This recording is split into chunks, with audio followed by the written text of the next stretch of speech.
Halo teman-teman, selamat bertemu kembali dalam pelajaran Bahasa Indonesia kelas 7. Pada pertemuan sebelumnya, kita sudah mempelajari bagaimana menyimpulkan isi teks laporan observasi.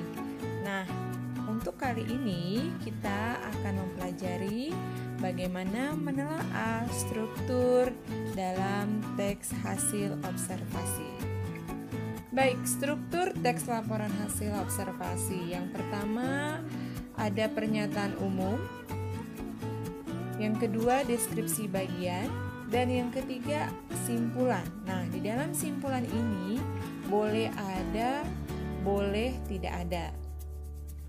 Nah, penjelasannya, definisi umum, pernyataan umum yang berisi informasi umum berbentuk pengertian, nama Latin, asal-usul, kelas, dan informasi tambahan lainnya.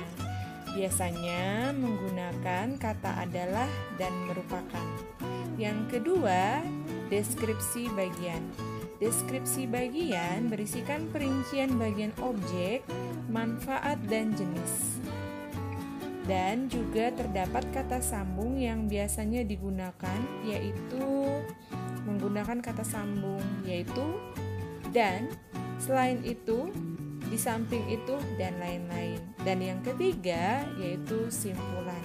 Nah, simpulan ini berisi ringkasan umum mengenai hal yang dilaporkan. Di dalam simpulan ini boleh ada atau boleh tidak ada. Untuk lebih jelas lagi, mari teman-teman kita bahas sama-sama teks laporan hasil observasi yang berjudul Pantai yang terdapat dalam buku bos kamu halaman 139 sampai 140. Mari kita lihat. Pantai adalah batas antara daratan dengan laut.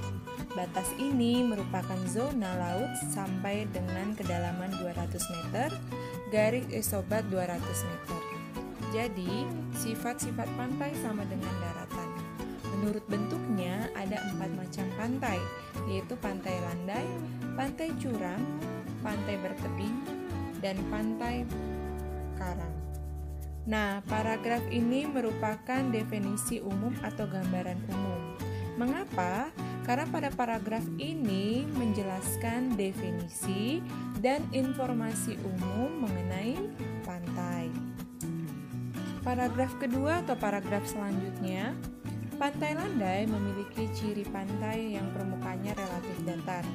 Termasuk pantai jenis ini adalah pantai mangrove, pantai bukit pasir, pantai delta, dan pantai estuari. Nah, pada paragraf ini merupakan bagian deskripsi bagian. Mengapa? Karena dijelaskan mengenai jenis pantai dari berbagai dasar klasifikasi. Paragraf ini juga menjelaskan contohnya, yaitu pantai di selatan Pulau Jawa dan barat Pulau Sumatera. Juga di paragraf ini menjelaskan pantai karang yang terdapat di Pulau Sulawesi, Maluku, dan Nusa Tenggara. Pada paragraf selanjutnya juga termasuk deskripsi bagian. Seperti yang sudah Miss jelaskan, bahwa struktur teks hasil observasi berupa deskripsi bagian merupakan perincian bagian objek, manfaat, dan jenis. Nah, pada bagian ini menjelaskan manfaat pantai, maka bagian ini merupakan deskripsi bagian. Nah, pada paragraf terakhir ini merupakan simpulan karena berisi ringkasan yang menyimpulkan tentang pantai, yaitu di sini dijelaskan bahwa pantai terdiri dari beberapa jenis. Nah, inilah penjelasan mengenai struktur teks laporan hasil observasi, yaitu definisi umum, deskripsi bagian, dan simpulan. Nah, teman-teman, dalam deskripsi bagian boleh terdiri dari beberapa paragraf atau hanya satu paragraf saja. Karena pada bagian tersebut akan dijelaskan beberapa perincian mengenai hasil observasi. Baik, selanjutnya kita akan menentukan struktur teks laporan hasil observasi. Teks yang pertama yang berjudul kucing. Pada paragraf pertama menjelaskan tentang kucing, yaitu merupakan binatang peliharaan yang paling populer. Nah, bagian ini menjelaskan definisi umum tentang kucing, yang merupakan hewan dari kelas mamalia. Paragraf ini juga menjelaskan bahwa kucing juga termasuk binatang karnivora atau pemakan daging. Dengan ciri dapat dilihat dengan struktur gigi kucing yang tajam dan bertaring. Selanjutnya, paragraf kedua.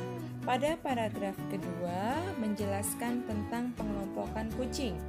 Berdasarkan asalnya, dikenal adanya kucing kampung, kucing Anggora, kucing Persia, dan kucing hutan. Tercatat secara resmi sebagai kucing terah atau galur murni, seperti Persia, Siam, Manx, dan Sphinx. Selanjutnya, pada paragraf ketiga menjelaskan ciri unik yang ada pada kucing. Ciri unik tersebut mengenai mata yang memiliki penglihatan yang sangat tajam yang berfungsi untuk mencari mangsa pada malam hari. Paragraf tersebut juga menjelaskan tentang pencahayaan mata kucing yang sangat tajam. Selanjutnya paragraf keempat, yaitu paragraf yang menjelaskan tentang ciri fisik kucing yang lainnya, seperti memiliki kumis atau misai yang berfungsi untuk menentukan arah saat berjalan di tengah kegelapan malam. Paragraf ini menjelaskan bahwa kumis kucing memiliki berbagai jenis macam fungsi. Salah satunya yaitu apakah badannya dapat melewati ruangan yang sempit seperti pipa? Karena jarak antara kedua ujung kumis kucing hampir sama dengan lebar tubuhnya. Selain kumis, juga dijelaskan ciri khusus yang terdapat pada kaki dan telinga kucing. Kucing memiliki 3 tulang kuping yang berukuran kecil dan dikenal dengan nama osiklis, yang berfungsi untuk mendeteksi suara-suara yang sangat halus. Pada paragraf terakhir menjelaskan bahwa kucing adalah hewan yang telah mengalami penjinakan. Kucing hidup dalam hubungan mutualistik dengan manusia. Nah, pada paragraf ini juga menjelaskan bahwa manusia memiliki keuntungan dengan adanya kucing tersebut. Kucing banyak dimanfaatkan manusia untuk menangkap tikus-tikus. Nah, berikut penjelasan mengenai struktur teks laporan hasil observasi pada teks pertama yang telah kita bahas tadi. Definisi umum ditujukan pada paragraf nomor 1. Alasannya berisi definisi yang menggambarkan kucing secara umum.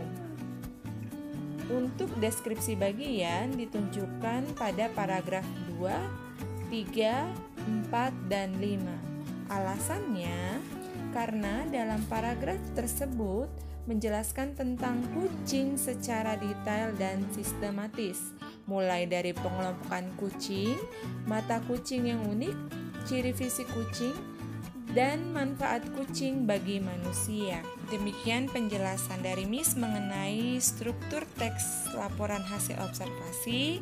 Selamat belajar, sampai bertemu kembali di pelajaran selanjutnya.